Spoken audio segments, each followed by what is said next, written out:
Errol, it is such a pleasure to see you in real life. I tell you what, we've spoken remotely for what feels like forever. Yeah, it does. Yeah, welcome to London. You must be exhausted. No, I'm not exhausted, but I have had a day. And what I love is that you go around the real media, and you are such a master of doing this. And what I love, every studio you go to, you always compliment the host, saying how lovely they look and how young they look, and you're the perfect way of dealing in that Well, sort of stuff. trying to get a good vibe out of them, you know. Yeah, well it is, and especially the morning shows. I don't tell lies. If I see something good, I say so. No, and you're very good. But often you and I will chat about it and say, well, actually, some people are not quite dressed for television, and some people have. But some people have a better I've never face said than that you. to somebody. I wouldn't do that. You're far too polite and diplomatic. No, I wouldn't do that. Yeah. Now, you've been called a genius engineer, a controversial patriarch. Who is the real Errol Musk? Well, I think I'm a simple sort of individual, not very complicated. And yet, you know, the people my ex-wives would say I'm the most difficult, complicated person they've ever known. So it's quite tricky. I'm not sure. Yeah. I'm not really sure. Right. How many ex-wives do you have? I have 3, actually. Okay. Are you in touch with them all? No, I'm not in touch with May anymore, the first wife, right. Or Sue, the second wife, but this third wife I am in touch with quite a lot. Well, we still have 2 young daughters. Yeah, and I've seen them remotely on that sort of side, which is interesting. Yes. Now, you're doing the rounds at the moment about the recent prostate cancer situation that you had. Talk to me about how that first came about in terms of your discovering it. Well, like everybody else, like most men, I'm not jumping at having tests and such like all the time, even though, you know, you get told by people who with more experience that you should go and have your checkup or whatever it is regularly and so on. And I, in fact, do that with my sons. I'm quite often saying to them, are you sure you're getting checked up regularly, you know? As their dad, that's what I'm concerned about. More the sons than the daughters, really, because of the stressful lives they seem to have. But I had to go for a cardiological checkup early last year, well, about the 3rd month last year, February, March. And the cardiology checkup went well. Right. And then they said to me, but the cardiologist said, you need to see a urologist. So I said, all right, well, okay. And this woman arranged for me to see someone she recommended. So I went to see him, and he did a few tests, and then he said he needs to do a biopsy. Right. Because it doesn't look right, or he's a bit worried about something. So then he did this biopsy, and then after the biopsy, he said to me that the right side of my prostate is cancerous. Right. And it has cancer cells, and it's called adenocarcinoma, right. Beginning cancer. And how did they break that news to you? Was it subtly or just that's dramatically? That's really the funny part, you know. Yeah. I always envisaged that if you, you know, were going to be told you have something like this, that they give you a nice soft chair to sit in and, you know, cup of tea and a biscuit and sit you down, Mr. Musk. And ask you how the week's been and how your new car's going and all that sort of stuff. And then generally just say to you, look, there's something I should tell you. I don't want you to worry too much. You know, along that sort of line. Then finally say to you, you've got this little bit of thing we need to look at, you know, and then break it to you really gently so that it actually only dawns on you 3 days later. You know? Right. But no, it's not like that. You walk into the specialist's rooms, and before you even sat down, he says to you, "You got cancer."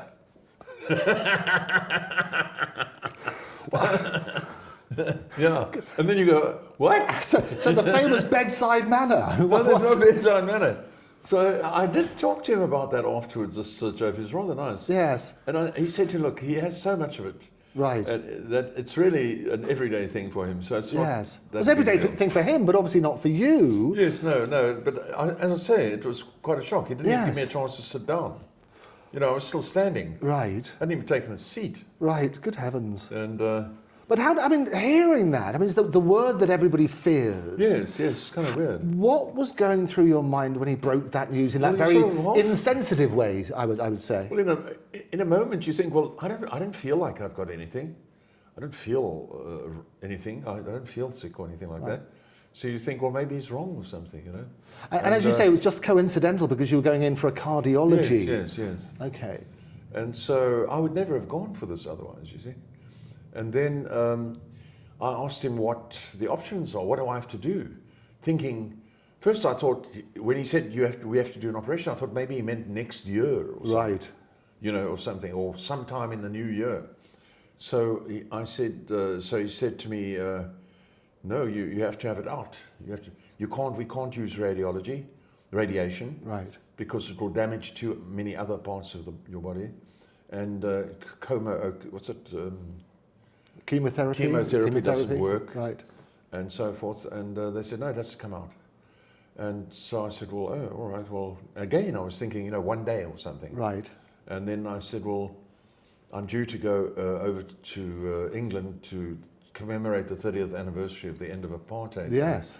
And I'm going to be part of the service in Westminster Abbey. So yes. Can I do that first and do the prostate afterwards? He said, no, you've got to do the prostate first. Good heavens. So what was the time frame then? He said, it was obviously... From leaving the cardiologist to getting the appointment done with the urologist, yes, to getting the urologist's first replies, and 2 weeks, and before you know where you are, you're sort of at the end of May, right? And then I said, well, if I have this done now, will I be able to travel afterwards? That is in June last year. And then he said, no, you won't be able to travel afterwards for at least 3 weeks. Right. I think he gave me a longer period, actually, because it's a part of your body that gets removed, and the body takes time to accommodate the shock of the loss of this particular part of your body. So I said, oh, all right. So then can I go to, rather just go to the Westminster Abbey and then come back into this? He said, no, you have to have this done.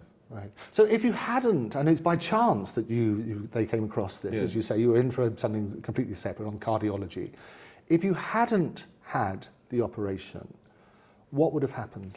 Well, what I saw last year was then being at the urologist, was able to see another man who was also at the urologist, and he was quite a bit younger than me, and they told me he's got. Or we spoke a bit, and we have the same sort of issue. Right. And then as I went back to see the urologist again, maybe the third time or something, I can't remember whether I asked about this other gentleman. I may have, and then they told me he died. Right. He's died.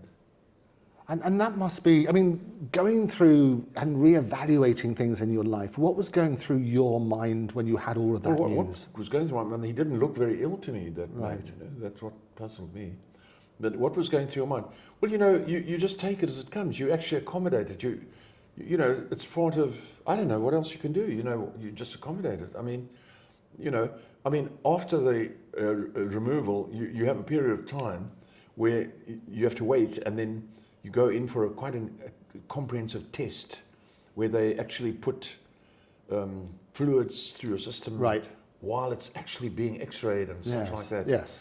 And then he tells you afterwards what your condition is now. And then they said to me, I have less than 0 bad cells. Oh, okay. So good news. Good news. Yes, good news. But at the same time, that was really good news. So he said to me, this is really, really good. He said, you have less than 0 problem. And but again, I'm old enough to know that that was that test. Right. So when you go to another test, you must always keep your mind open. Don't just keep your mind open to possibilities. Well, it's always a roller coaster of emotion, isn't it? Where you get good news one moment and it might be bad the next if it's... Well, no, it's not that. You keep your mind open, don't... Right. I'm involved with longevity clinics. Yes. Very much with this new idea that people should all have their DNA checked. Right. At least once. Yes. And the company that I've been seeing, talking about from the age of 14. Yes. And to see what you're predisposed to. And, I can only agree with that. So everybody should, in fact, be, be aware of that as you go along. Things are going to change. Right. You know, I mean. And I think what's really powerful, and I speak to a number of people about in the public eye who speak about whether it's about mental illness or physical illness or those afflicted with cancer and so on and so forth. And what's really encouraging, it helps other people going through the same journey. Yes. And I think, and this is why it's really important when you talk about you didn't even know you had it. There was no symptoms, you had no indication. Nothing. So looking at that sort of side, what would you say to people at the moment? Because prevention is always better than cure. Yes. Well, I have heard of women that have looked at their predispositions and actually, you know, had mastectomy, or Yes. what do they call it, you know? Angelina Jolie's a classic Yes. example, yes. And things like that. And obviously they are thinking, you know, and it's you know, it's all about trying to increase quality of life Yes. and a longer life, you Yes. know, and not unnecessarily, you know, depart this earth before your time. Yeah, I mean, one of the people I've spoken to, someone called Ellis Rich, who lost his daughter because she had the BRCA gene, which meant she was predisposed to breast cancer. And they were saying if the family had shared that information earlier, then they might have been able to do something about it and might have extended her life. Information is power, and that's what one of the big debates at the moment is about sharing medical information and making sure that people are empowered to find out about their own bodies. Is that something that you've been looking at? And look, the movement at the moment now is, it always used to be more or less blood tests. Yes. And certain physical tests, but to see what might be wrong with you. But blood tests mostly. But now we can actually map your genome, your DNA. Yes. And they can do this, and it's come down in cost to the point that it costs in America now $1,000. Right. Now it's still a lot, but these people in America that I saw said in due course it will be $100. Right. Per person. And I would imagine that when this will be happening sooner rather than later, insurance companies and such like, and people who employ you will more than likely ask that you do such a test to see, you know, not to say that they don't want to invest in you, but let's just see what might be a problem, and you know, or why you might not be insurable and so on. So I think most of the time you'll get good news from your DNA test. Most of the time, 99% of the time, but it's coming, and then you can only hope then that men who are notoriously uninterested in finding out what's wrong with themselves, I'm sure you'll agree with me. Yeah. But people are embarrassed. I mean, they don't want to find out. This is the crazy thing. One of the things I've done since the very beginning is something called Movember. Yes. And really easy, rather than climbing mountains, basically every November you grow a moustache and people sponsor you. But it's about raising money and awareness about cancer and getting checked for prostate and actually getting rid of the embarrassment. Because as men, we always have a brave face on it. Oh, you've got to be too. Is that right? Very tough. We never go and get checked. Yes, that's right. And actually, this is why it's so powerful when people in the public eye, such as yourself, can talk about that sort of side. Yes. So people sitting at home watching this. I think I was very lucky. Yeah. Well, you were incredibly lucky because, as you say, you felt nothing. Very lucky. You felt nothing at all. I was very and if you hadn't been checked, but now you've got more information. And what I love about it, you've partnered up, you found more about this sort of stuff, that people could prevent things happening or could basically extend their life if they find out earlier. Yes. Talk to me about that side and the information you've now found. Well, yes. I mean, you know, before the First World War, the average lifespan of a European woman was 39. Yes. It's now 87 or Right. something. Double, as you say. So that's really weird. More than double, yeah. So the longevity people are talking about trying to look at the potential that seemed to exist in the past of people living beyond 100. Right. More than not. Yeah, and in the Bible, they talk about famously all sorts of people who lived for several years. And not only that, but living quality lives. Yes. You know, so quite obviously, if you can be diagnosed with something that can be treated, and you're prepared to be diagnosed, that I think is the biggest problem. Is that the average man will see that every child in his family, his wife, his mother, his sister, all of them get the necessary check. Yes. He won't worry about himself. He'll say, "Oh no, I'll do it next week. You know, I'll have it done next year or something." Yes. It's just the man's way. Right. And as you say, there's a certain amount of embarrassment associated. Yeah, and I think it's so important not to be embarrassed, and that's why I think it's so powerful when you speak about it, Errol. Yes. Is more people will then think, look, get yourself checked. And it's also that people are very embarrassed about sharing that information with the family. What did you do in your own situation? Did you tell the children? I, for some reason, I'm at this stage of my life, if I haven't learned to behave normally, then I'll never will. But anyway, so I immediately I realized, this is quite important, actually raised an interesting point, that if I tell my daughters, it's going to be real, tears, as we say in South Africa, snot and drana, snot and tears. Yes. So I was careful with the daughters, but with my sons, I simply told them. Right. And then my son simply said to me, well, we're sorry. And I got a reply back, whatever it costs. Okay. Whatever it costs. So it was a financial solution, is it? Well, they just said whatever it costs. Right. And they're very sorry to hear that, and whatever it costs. Which is nice to know, because you don't want to have to go into a thing, even if you have got, some insurance or something. It's nice to know that you don't have to worry about that side too much, Anyway, but then as far as my daughters were concerned, it was a little more complicated, You actually sort of say that you say they think I might have. So you couch the news in a particular term because you didn't want consider this, because otherwise they just break out into tears and head for the nearest airport, and they have to come all the way from America, But is that bad? I mean, no, it's not bad, but you don't want to. You want to spare them the surprise, the shock of something like that. Right. Yeah. So when I had a open heart operation back in 2015, I decided not to tell anybody. Right. Because when they said I have to have an open heart operation to replace a mitral valve, I thought, well, I'm not going to tell anybody. Right. But as it happened, I soon somehow mentioned it to my ex-wife. We're still in good terms and everything. Yes. And somehow you need to offload. So I offloaded it onto her, and before I knew what happened, it was everywhere. And of course, as soon as my daughters heard, I was diagnosed with a mitral valve on the Thursday. I went in for the pre-op angiogram on the Monday, right? And the open heart was done on the Wednesday. That's 6 days from when I was diagnosed. My daughters were already here. So I was in the hospital, in bed, prior to the operation, with my daughters in the hospital, right, walking up to me, having traveled from the United States, and tears streaming down their face, right, and all that sort of stuff. And of course, it's great to see them. Yes. It's great to see them. And it was great to see them, what can I say? I mean, yes. But at the same time, the idea was I was going to spare them. I was going to tell them anything, Right. Anyway. And that's the problem, isn't it? Because people respond in different ways, rather like grief. Yes. And people don't know what to say. People said, oh, such and such a person has died. Yes. You say, well, look, I think the best, most powerful thing to say is, look, I understand. Because people go through those sort of difficulties. And yes. I think it's affect people in different ways. There's some things in life that one never really gets used to. Right. So, those are the things you never really get used to.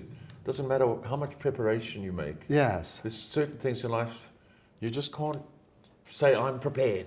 And there's also, we talk about light and shade. I mean, you famously, we were talking earlier about your journey back from after the operation, once you'd had your prostate removed. Yeah. There was snow, I think, wasn't there, for the first time in 50 years. and you had your, whatever it was. No, that's true. Tell me that story. Well, after the operation, I had to stay in the hospital for 2 or 3 days, yes. And then the specialist advised, my ex-wife came with me the whole time, advised that I stay in a hotel rather than the hospital. It was more comfortable in a hotel, yes. At least for another 5 days or something to that effect, before I go back home, which is in fact 2 hours drive from the hospital, yes. Because I need to be near the hospital. The hotel we went to was, in the next block from the hotel, from the hospital. So I said we understood the sense of that, and at that point in time, of course, I'm walking around with a bottle, draining my body and all that sort of stuff, And if I go out, we went out, for something to eat. You take the bottle with you and you put it down next to you in the restaurant, and the tube goes down your sleeve and all that sort of stuff. And anyway, so at the end of the 5 days or so, 5 or 6 days that we stayed And the doctor eventually said, no, now you can go back home, you're all right. That particular day, it started snowing for the first time in 80 years or something in Cape Town. Right. And then on the way back, the car that I was driving, a very nice car, never given me a moment's trouble. Right. It decided to go into limp Of course, mode, yes. which I didn't even know it had limp mode. Yeah. And it stopped on the Right. road, on this 120-kilometer road that I was to drive in the snow. So I got out of the car and I was under the car trying to see what on earth is wrong with this car with my bottle. Yes. and my ex-wife's a wonderful woman, and she's saying, trying to help me and everything.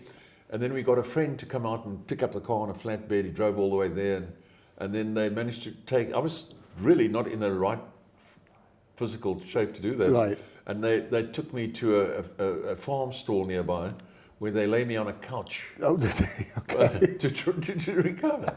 And I was seriously way far from recovered. Right. And so I was very grateful to be able to go in this farm stall and lie on the couch while everybody else loaded the vehicle. Yes. And so forth, and then took us back home, So that is quite funny, that happened like that. But it's the light and shade, and sometimes people need that in order to deal with what is actually a very difficult situation. I mean, Errol, I know you've got a lot of bravado, you've got that sort of stuff. Are you a good patient?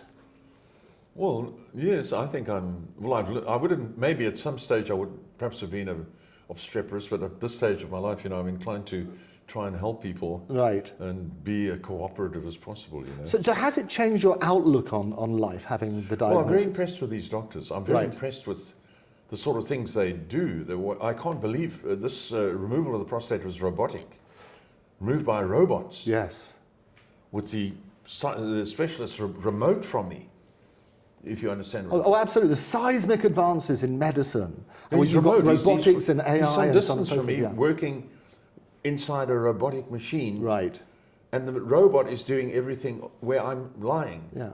If you understand. So it's, obviously I was out, but I know what was done. And so also the x-rays that are done where they put fluids in you and you actually being x-rayed while the fluids are alive, you moving x-rays. Do you understand? Yes, absolutely. No, they have to do that because once they've taken the prostate out, yes, they have to join the urethra. Right. Urethra or what it is. Yes, urethra, yeah. That because they've taken the prostate out, and that's in the path of the tube. Right. So once the prostate is out, they have to join the tube, and then that tube cannot leak. Okay. So now you have a period of time when that has to heal. Before the catheter is taken out and so forth. And then before they can take the catheter out, you have a moving x-ray that pushes fluid through the catheter at pressure to see whether this is going to hold. Are you with me? Yes. Once the catheter is slightly pulled up. And this x-ray's x-raying you, and it's very, very expensive x-ray. I mean, it's in the thousands, tens of thousands, this x-ray. This Siemens x-ray thing, and it actually x-rays you live, like moving, like a movie. Yes. And then they were able to say to me, no, it's holding, it's good, you're good to go. Yes. Yeah. What I love about it, you're more interested in the technology than your own health on that sort of thing. Yes, obviously. And then I can also say that as time goes by, you recover. Right. And well, talk to me about that recovery process, because the recovery process is long. It was painful. No, not really painful. No. You have a problem that you have no control of your bladder. Okay. You follow? Yeah. So for a long period of time, you have to wear nappies or diapers, and that changes very quickly. Right. Because your body adapts, and a secondary, valve starts working. Right. And I was told that it'll take 18 months. I was very fortunate in my case. Within about 6 months, it was working. And you feel yourself getting better, and you realize that your body, your system, knows each other. The parts of your body, they know about each other. Right. I'm just talking, as I might see it, the brain knows about your heart, and your heart knows about your stomach, and so forth. And they all talk and say, one of the chaps has been removed, you see. and they're all a bit sort of concerned about it, and they all slowly get used to it, or get how do you call it, acclimatized to it, or whatever it is. That the poor little prostate's gone. This is an organ. Right. It's gone, and it's not supposed to be gone. As far as the rest of the organs are concerned, it's supposed to be there. It's doing something, and they all have to sort of get together and say, all right, we have to get on now without the prostate, so let's get on with it. Yeah. And you can feel the process that as the months go by, you get better, you get better, you get better, you get better. And, I'm hugely better than I was now, than I am now than I was 6 months ago. Right. And so on, And then the physiotherapists, where I got the most information on what the likely aftermath is going to be and all that, that's where I really got information. The doctors are somewhat, they don't help you very much. They just do their surgery. Right. But the physiotherapists told me this is going to happen, this is going to happen, this is going to happen, and it'll take 18 months. Right. They told me 18 months, and actually at the end of this year, according to the physiotherapists, that's when I could quite honestly say, not about cancer, but that my body has got used to the idea that the prostate is not there anymore. Right. Okay, so you've now involved with a new initiative, and we've got Avi over there flapping around. Is everything all right? I think Kate wanted to meet, so we want. Okay, are you okay to? A couple of really important things. That'd be great. Thank you very much. And I want to bring in and publicise your project as well. So Avi's here over as well with a brilliant initiative talking about getting the DNA and so on and so forth, and how you can predict a lot of these things. Talk to me about your relationship now with Avi. First of all, how did you meet? And tell me about the initiative that you're doing together. Can we pick up that? I want to do a second phase around that, if that's okay. The initiative. Of course. Yeah. Of course. Okay. So how do you want me to phrase it? I'm trying to help you. Talk about the DNA testing, brilliant. Okay. Errol, because it's not just me, it's Brandon as well. Hence, Sorry? It's a Brandon thing as well, hence the collective in terms of that. Oh, no, I don't know who Brandon is, but okay. All of this is good. I'll tell you, however you want to answer the question is good for me. What I want to do, though, is what I love, and this is why it's so great talking about it. We always talk very freely. I give you a chance. What I love about our conversations is that we never try and catch you out or any of those sort of things. And so often, when you and I will have conversations about some of the media interviews you do, it's all about sound bites. You go on for 6 minutes, they get you to say something which is clickbait, it's quoted out of context, and we'll come on to that. What I love about our conversations is we sometimes go on forever, which is probably what they're worried about. But we've got some really... to the converted. Exactly. But what I love about it, it gives you a chance to say in your own words, which we never edit out of context, exactly what's happened. But I'm very keen to talk about people benefiting from your experience. And part of that benefit is, as I say, prevention is better than cure, which is one of the key messages. Sure. And now technology has moved so far advanced. You talked about robotics, we talked about AI, which basically can predict these things. If you have DNA tests early, it can predict your predisposition. Yes. We talked about Rush, for example, whether he might have the predisposition to be an Olympic athlete. Yes. All of that stuff can be determined by your DNA. Yes. Talk to me about that side and what you know. I've only come into it quite recently. Initially, I knew the term longevity. Yes. But in the last 6 months or so, I have had intense lectures to me by RV and... Yes. And we talk about Brandon and so on. Yeah. And then people I've met. So tell us who Harvey and Brandon are, because you've got about this whole longevity thing. Yes. And so initially I wasn't quite sure what we're talking about. Yeah. Now I'm very aware of what we're talking about. Well, you and I have spoken about it because we talk about longevity and the living to 250 and some of the clinics about that sort of side. Well, yes. As I said earlier, the average lifespan of a European woman before World War I up to 1914 was 39. Right. It's now 87. So something was wrong before the First World War. Something must have been wrong. Yes. And if it could now go from 87 to 170, well, what are we talking about here? So obviously things are going to change. We can expect extraordinary things to happen in the future. I can only say how lucky we are that this is we've got this information, and as you say, that more parts of the body can be replaced. I mean, you've got, for example, fantastic vision. Yes. Because you had your lenses changed. I have artificial lenses in my and you can read something from miles away. Better than a 20-year-old. There you go. Yeah. A 20-year-old with 20/20 vision. So he Well, you know, remembered. and then what my son is doing, Yes. putting chips into people's brains, Yes. enabling people who have lost mobility and lost all sorts of With things. Neuralink. I mean, phenomenal Neuralink. stuff. Neuralink's potential is unbelievable. Yes. What you can expect from Neuralink is you can't even imagine it, because when it comes, it will be more than you ever could have imagined. Right. So the likelihood with Neuralink is that people who are paralyzed, you know, say from the hip down or whatever it is, they are going to be able to walk again. The spinal cord will be rejoined, and so forth. And even with quadriplegics, the same sort of thing. We can, and those restoring hearing, restoring sight. Yes. You know, or something like sight, or like hearing. It may be different, but it will be able to enable you to do the same thing.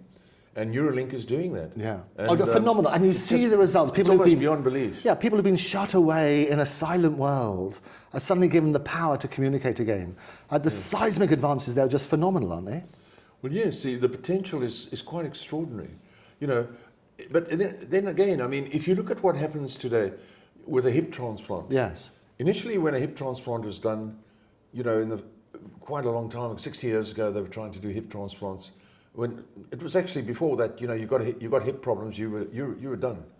And then they started doing the hip transplant. Then they were getting tremendous amounts of sepsis. So 9 out of 10 cases resulted in sepsis. Yes. And the patient either spending months to recover or dying. And then with the new types of operating theatres that I was one time involved in, sepsis was taken out of the picture. So now you go to a hip transplant, they'll do both your hips, and you'll be walking out of the hospital 3 days later. Yes, phenomenal. So we live in pretty amazing times. Well, and this is the thing, you can replace virtually every part of you. Yes. So people are going to live longer and longer, and you've been fascinated by longevity, you've done your own research. Yes, it is fascinating. What's going to happen, though, in terms of economics of it? The population is decreasing. And I know Elon's spoken very publicly about that. Yeah. People are living longer and longer and longer. How's that going to be financed? To be honest, I haven't really got the answers to that, but the ingenuity of human beings is it never stops to marvel. I never stop to marvel at it. Right. At it. So I can only imagine that, you know, whatever happens, people will accommodate it and make use of it, and that's all there's to it. It's not, you know, if you look at the way we automatically expect someone to recover from a contagious disease now. Yes. Whereas 200 years ago, it was goodbye. Yeah, oh no, absolutely. and that's the thing now, because you can map the whole human DNA, the whole human genome rather. You're looking at that sort of basis. And as a result, you can cure all sorts of diseases that people thought were never possible beforehand. Yes, I mean, I don't think you have to be a genius not to realize that, you know, a couple of hundred years from now, people will look back on us as cavemen. You know, of course, and you know, there's no doubt about that. Yes. So you know, what the future holds is just very fortunate for the young people that many of them are still going to experience it. You know, it's really, really interesting. It's your first time back. When were you last in the UK? I was here in June last year. Okay, so you publicly speak. We speak virtually, well, almost every show you're on, and got wonderful views. What's your current view of the UK? Well, it's looking very good to me. I've really been surprised by London on this trip. I was very pleased to see the general mood is very nice. Obviously, people are not happy with some of the things that this Labour government has been doing, especially the attacks on people for, you know, free speech and even jailing people. I was very glad to see, I think I saw it, I think it's actually so that Tommy Robinson has been released. Yes, just been released. And I mean, that was just ridiculous. And so I don't think this is the best government you've ever had. You know? That's good. What's happened? No, we still We need to wrap in a minute. Oh, you need to wrap it with. Are you okay to Sure. You have an incredibly busy schedule. Finish that thought, and I'll do a couple of quick fire No, questions. I don't think You'll this is the best government you've ever had. Right. Most definitely not the So, most. so your views, I mean, we've publicly spoken about, we've got many hours of our conversations, we'll carry on doing those. Great to have you in person. Very quickly then, current views on Starmer? Well, as I say, I expected him to be gone by now. You And did, I've you seen predicted so- to be gone by February, that's what you said? Yes, and I've seen so many people say the same thing. I've even seen Farage say that Starmer's done, he's going to have to go. And somehow he still seems to be there. What I have seen is that Starmer has relented on a few things, which obviously has given him some breathing space. Well, we've just had the terrible situation in Liverpool, Yes. and they were very quick to announce it was a 53-year-old white British male, local male to Liverpool, as opposed to what happened with Southport. Yeah. Do you think that the police have learned their lesson about the information and making sure you get that information out quickly? Well, I think the problem of causing racial friction is there. So it's sometimes you realize that they're not entirely wrong in trying to avoid saying things that might result in people flaring up and so forth. But some of the actions that we saw last year and even earlier this year with Starmer were disappointing, not what you'd expect from England. England was always a place you look to, for example, us in the colonies, If you wanted to know what you do in a situation, a problem situation, you say, what did England do, Right. And then you know what to do. Yeah. And so that sort of changed, Yeah. And Starmer's not a prime minister or a government that I think the average Brit is pretty. I don't think many people are very happy with this. Oh, they're not happy, and the public thing that you've spoken about, and you had very strong views, as did Elon, about Nigel Farage. Yes, and I have seen lately that he's pulled himself away from accommodating. He was a bit too accommodating last year, and that led me and Elon to say we don't think I said he'd make an excellent cabinet minister. Yes. In any portfolio, but I said I don't think he's strong enough to be the man to pull England out of it and restore national pride. And but on the other hand, he has now stopped a lot of the accommodating behaviour, and he's now, I would say, much better, much more. So do you think inclined he's to say, oh, okay, fine. Do you think he's the right person to be prime minister? Well, I'd say he's much better than I thought before. But the He's right certainly person to be improved. prime minister? Yes, I would say he could be. He Okay. could be. Okay. Yes, So- I think if he stays on track, and not start looking at ways to accommodate or whatever the reasons, and stays on track with the things he's been saying and doing, yes, then he okay. could be. We'll continue our conversations as we do remotely and that sort of thing, but which is great. But what I love is that we unpack the stories, and there's so much misinformation out there. Yeah. Just to finish with, if this is the final interview you ever did, how would you like people to remember Errol Musk? Somebody who tried hard, tried very hard to do the right thing or whatever, and trying to patch up things that I did wrong in the past, or may have done wrong. What do you think you've done wrong? What do you think you've done wrong? What do you think you've done wrong? No. There's lots of things you wish you'd known about. It's like if only the old jokes. If only I'd known what I know now when I was 20. That type of thing. But no, I remembering about me. No, I would say that he had great kids. I don't know. That's not it. Errol, it's an absolute delight to see you in person. We'll carry on our conversations. All right. In the meantime, thank you so much for your precious time. Okay. Thanks. Cool. Thank you. Thank you so much. We could have gone on forever, but I know you're. Thank you, Errol. Thanks, Andrew. Well done. There you go. No, thanks. It was really nice. No, but I wanted you to plug your thing, which is important, because the interviews I heard, they didn't really give you enough time for your business. I thought the last question was a good one. Yeah, but it's nice. Thank you so much. Pleasure. What's that to you? Honour. It's been a real honour for me. Thank you. Thank you. I'll finish my. Well done. Thanks very much for all your help. No, thank you. Well, we'll carry on. Errol, it's a real pleasure. See you tomorrow. Yes, so you'll let me know what's happening. Yeah. I fought specifically for you